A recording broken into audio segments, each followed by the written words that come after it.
ಎಲ್ರಿಗೂ ನಮಸ್ಕಾರ. ಇವತ್ತು ಕನ್ನಡ ವ್ಯಾಕರಣದ ಮುಂದುವರಿದ ಭಾಗವಾಗಿ ಛಂದಸ್ಸಿನಲ್ಲಿ ಪರಿವರ್ಧಿನಿ ಷಟ್ಪದಿಯ ಬಗ್ಗೆ, ಪರಿವರ್ಧಿನಿ ಷಟ್ಪದಿಗೆ ಯಾವ ರೀತಿಯಾಗಿ ಮಾತ್ರೆಗಳನ್ನು ವಿಂಗಡಣೆ ಮಾಡೋದು, ಲಘುಗುರುಗಳನ್ನು ಯಾವ ರೀತಿ ಹಾಕುವಂಥದ್ದು ಮತ್ತು ಪರಿವರ್ಧಿನಿ ಷಟ್ಪದಿಯ ಲಕ್ಷಣಗಳೇನು ಅನ್ನುವಂಥದ್ದನ್ನು ಒಂದೊಂದೇ ತಿಳ್ಕೊಳ್ಳೋಣ. ಅದಕ್ಕಿಂತ ಮುಂಚೆ ನನ್ನ ಚಾನಲ್ನ ಪ್ರಥಮ ಬಾರಿಗೆ ನೋಡ್ತಾ ಇದ್ದರೆ ಸಬ್ಸ್ಕ್ರೈಬ್ ಮಾಡಿ, ಶೇರ್ ಮಾಡಿ, ಲೈಕ್ ಮಾಡಿ. ಈಗ ತರಗತಿಯನ್ನು ಪ್ರಾರಂಭ ಮಾಡೋಣ. ಪರಿವರ್ಧಿನಿ ಷಟ್ಪದಿ. ಇಲ್ಲಿ ಪರಿವರ್ಧಿನಿ ಷಟ್ಪದಿ ಅಂದರೆ 6 ಸಾಲುಗಳುಳ್ಳ ಒಂದು ಪದ್ಯವನ್ನು ನಾವು ಷಟ್ಪದಿ ಅಂತೇಳಿ ಕರಿತೀವಿ. ಇಲ್ಲಿ 1, 2 ಮತ್ತೆ 4, 5ನೇ ಸಾಲುಗಳು ಸಮವಾಗಿರುತ್ತೆ. 3 ಮತ್ತು 6ನೇ ಸಾಲು ಸಮವಾಗಿರುತ್ತೆ. ಇಲ್ಲಿ ಇನ್ನು 3 ಸಾಲು ಬರೆದಿಲ್ಲ, ಯಾಕೆಂದರೆ ತುಂಬ ಲಾಂಗ್ ಇದೆ. ಅದಕ್ಕೋಸ್ಕರ ಈ 3 ಲೈನ್ಗಳನ್ನು ಅಂದರೆ ಪರೀಕ್ಷೆಯಲ್ಲಿ ಕೊಡೋದು 3 ಲೈನ್. ಸೊ ನೋಡೋಣ, ಇಲ್ಲಿ ಪದ್ಯವನ್ನು ನೋಡೋಣ. ಮುನ್ನ ಮಾಡಿದ ಪುಣ್ಯದ ಫಲದಿಂ ದುನ್ನತಿಕೆಯ ಸೌಭಾಗ್ಯಂ ದಳೆದಯ್ಯ ಸನ್ನುತ ಸರ್ವ ವಿರ್ಪತಿ ಎನ್ನುತತಿ ಮುದದ ಮಾತಾಡಿ ಅನ್ನುವಂಥ ಈ ಒಂದು ಪದ್ಯ ಇದೆ. ಇಲ್ಲಿ 1, 2 ಮತ್ತೆ 4, 5ನೇ ಸಾಲುಗಳು ಸಮವಾಗಿರ್ತವೆ ಅಂತ ಹೇಳಿದೆ. ಅವು 4 ಮಾತ್ರೆಯ 4 ಗಣ, 4 ಮಾತ್ರೆಯ 4 ಗಣದಂತೆ 16 ಮಾತ್ರೆಗಳು ಬರುತ್ತೆ. ಇನ್ನ 3 ಮತ್ತು 6ನೆಯ ಸಾಲುಗಳು ಸಮವಾಗಿರ್ತವೆ. ಅವು 4 ಮಾತ್ರೆಯ 6 ಗಣ ಜೊತೆಗೆ 1 ಗುರು ಬರುತ್ತೆ. ನಮಗೆ ಗೊತ್ತು, ಷಟ್ಪದಿಯ 3 ಮತ್ತು 6ನೇ ಸಾಲಿನ ಕೊನೆಯ ಅಕ್ಷರ ಲಘುವಾಗಿದ್ದರೂ ಗುರುವಾಗುತ್ತದೆ ಅಂತ. ಅಂದ್ರೆ 3 ಮತ್ತು 6ನೇ ಸಾಲಿನಲ್ಲಿ 4 ಮಾತ್ರೆಯ 6 ಗಣ ಅಂದಾಗ 6 4 24, 1 ಗುರು 26 ಮಾತ್ರೆಗಳು ಬರುತ್ತೆ. ಈಗ ನಾವು ಪದ್ಯಕ್ಕೆ ಲಘು ಗುರುವನ್ನು ಹಾಕೋದ್ರ ಮೂಲಕ ನಾವು ಮಾತ್ರಾ ಗಣವನ್ನ ಮಾಡೋಣ, ಗಣ ವಿಭಾಗವನ್ನು ಮಾಡೋಣ, ಪ್ರಸ್ತಾರ ಹಾಕೋಣ. ಓಕೆ, ಈಗ ಇಲ್ಲಿ ನೋಡೋಣ. ಮುನ್ನಂ ಒತ್ತಕ್ಷರದ ಹಿಂದಿನ ಅಕ್ಷರ ಏನಾಗುತ್ತೆ, ಗುರು ಆಗ್ತದೆ. ಇಲ್ಲಿ ಅನುಸ್ವಾರ ಇರೋದ್ರಿಂದ ನಮ್ ಅನ್ನೋಂಥದ್ದು ಅನುಸ್ವಾರ ಆಗಿರೋದ್ರಿಂದ ಗುರು ಆಗ್ತದೆ. ಇದು 4 ಮಾತ್ರೆ ಆಯ್ತು, 4 ಮಾತ್ರೆ ಗಣ ವಿಭಾಗ ಮಾಡೋದು. ಇಲ್ಲಿ ಮಾಡಿದ ಅಂತ ಇದೆ, ಇಲ್ಲಿ ಮಕ್ಕಳಿ ಮಾ ಇರೋದ್ರಿಂದ ದೀರ್ಘ ಸ್ವರ ಇರೋದ್ರಿಂದ ಗುರು ಆಗ್ತದೆ. ಡಿ ಇದೆ, ದ ಇದೆ, ಇದು ಕೂಡ 4 ಮಾತ್ರೆ ಗಣ ಆಯ್ತು. ಇನ್ನ ಪುಣ್ಯದ ಫಲದಿಂ ಅಂತ ಇದೆ, ಒತ್ತಕ್ಷರದ ಹಿಂದಿನ ಅಕ್ಷರ ಗುರು ಆಗ್ತದೆ. ನಾ ಅನ್ನುವಂಥದ್ದು ಲಘು ಆಗ್ತದೆ, ದ ಅನ್ನುವಂಥದ್ದು ಕೂಡ ಲಘು ಆಗ್ತದೆ. ಇನ್ನ ಇದು ಕೂಡ 4 ಮಾತ್ರೆ ಆಯಿತು. ಇನ್ನ ಫಲದಿಂ ಅಂತ ಇದೆ, ಪ ಅನ್ನುವಂಥದ್ದು ಇಲ್ಲಿ ರಸ್ವ ಸ್ವರ ಇರೋದ್ರಿಂದ ಲಘು ಆಗ್ತದೆ. ಲ ಅನ್ನುವಂಥದ್ದು ಕೂಡ ಲಘು ಆಗ್ತದೆ.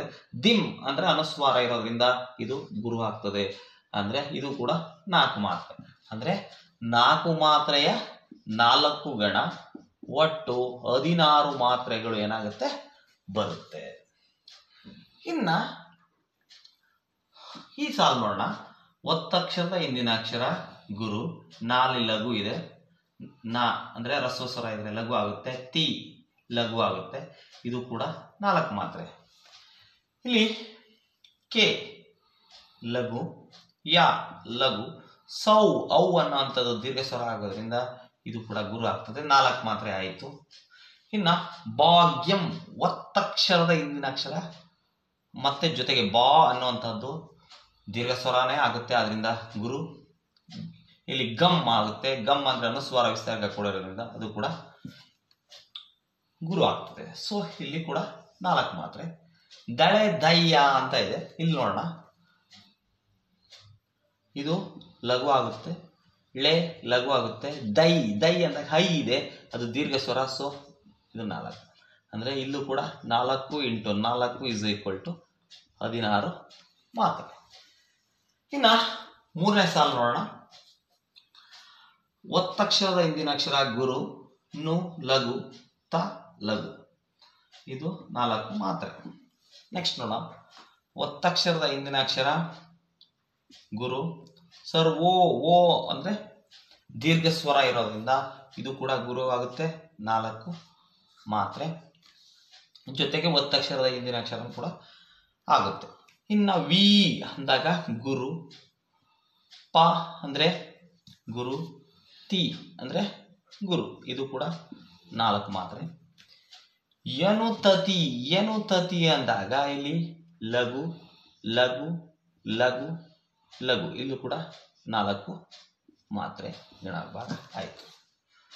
ಇನ್ನು ಇಲ್ಲಿ ನೋಡೋಣ, ಮು ಲಘು, ದ ಲಘು, ದ ಅಂತ ಇದೆ ದೀರ್ಘ ಸ್ವರ, ಇದು ಕೂಡ ಲಘು ಆಯಿತು.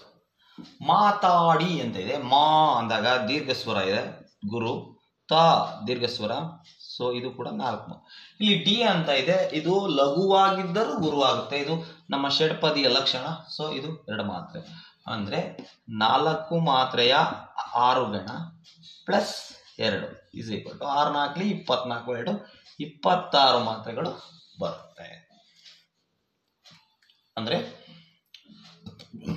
ಪರಿವರ್ಧಿನಿ ಷಟ್ಪದಿಯಲ್ಲಿ 1 ಮತ್ತು 2, 4 ಮತ್ತು 5ನೇ ಸಾಲಿನಲ್ಲಿ 4 ಮಾತ್ರೆಯ 4 ಗಣಗಳಂತೆ 16 ಮಾತ್ರೆಗಳು ಬರುತ್ತೆ.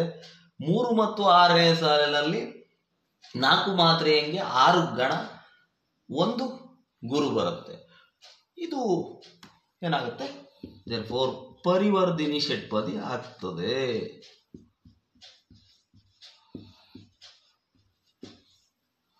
ಇನ್ನ ಇಲ್ಲಿ ಏನು ಒಟ್ಟು ಮಾತ್ರೆಗಳೆಷ್ಟು ಅಂತ ನಾವು ಕೌಂಟ್ ಮಾಡಬೇಕಾಗುತ್ತೆ. 16 16 32 32 26 32 26 32 26 ಎಷ್ಟಾಗುತ್ತೆ, 58. ಒಟ್ಟು 58 58 ಎಷ್ಟಾಗುತ್ತೆ, 116 ಮಾತ್ರೆಗಳು ಬರುತ್ತೆ. ನೀವು ಕೇಳ್ಬೋದು ಪರಿವರ್ಧಿನಿ ಷಟ್ಪದಿಯ ಒಂದು ಪದ್ಯದಲ್ಲಿ ಎಷ್ಟು ಮಾತ್ರೆಗಳು ಬರುತ್ತೆ ಅಂದ್ರೆ 116 ಮಾತ್ರೆಗಳು ಬರುತ್ತೆ. 16 32, 16 32 ಪ್ಲಸ್ 26 58. ಅಂದ್ರೆ ಮೊದಲ 3 ಸಾಲುಗಳಲ್ಲಿ 58 ಮಾತ್ರೆಗಳು ಬಂದ್ರೆ ತದನಂತರದ 3 ಸಾಲಿನಲ್ಲಿ 58, ಒಟ್ಟಾರೆ 116 ಮಾತ್ರೆಗಳು ಪರಿವರ್ಧಿನಿ ಷಟ್ಪದಿಯಲ್ಲಿ ಬರುತ್ತೆ. ಇದು ಪರಿವರ್ಧಿನಿ ಷಟ್ಪದಿಯ ಲಕ್ಷಣಗಳು. ಅದಕ್ಕೆ ಪ್ರಸ್ತಾರ ಹಾಕೋದು ಹೇಗೆ, ಗಣ ವಿಭಾಗ ಮಾಡೋದು ಹೇಗೆ ಅನ್ನುವಂಥದ್ದನ್ನ ನಾವು ಇವತ್ತಿನ ತರಗತಿಯಲ್ಲಿ ತಿಳ್ಕೊಂಡ್ವಿ. ಮುಂದಿನ ತರಗತಿಯಲ್ಲಿ ನಾವು ವಾರ್ಧಕ ಷಟ್ಪದಿಯ ಬಗ್ಗೆ ತಿಳ್ಕೊಳ್ಳೋಣ ಅಂತ ಹೇಳ್ತಾ ಇವತ್ತಿನ ತರಗತಿಯನ್ನ ಇಲ್ಲಿಗೆ ಮುಗಿಸ್ತಾ ಇದ್ದೇನೆ. ಧನ್ಯವಾದಗಳು.